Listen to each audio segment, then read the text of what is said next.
ما به این پرنده تو استان گیلان بهش میگیم دنبال اسکنه ای. شما تو استانتون تو شهرتون به این چی میگین؟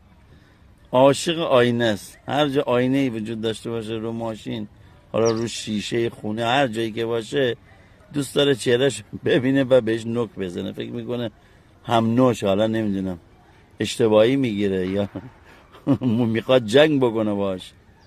نگاه کنید چی کارهایی میکنه.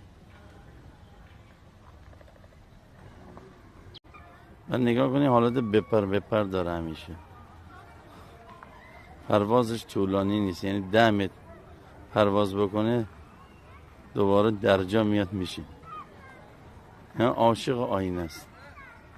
بازم با یه ماشین دیگه آینهش دوتایی درگیره. نگاه کن، یه دونه اون ورشه، یه دونه سمت راست، یه دونه سمت چپ ماشینه.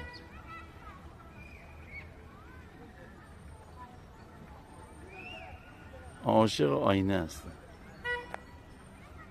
معمولا شکارچی هم اینا شکار نمیکنن چون خوراکی نیست، حلال نیست.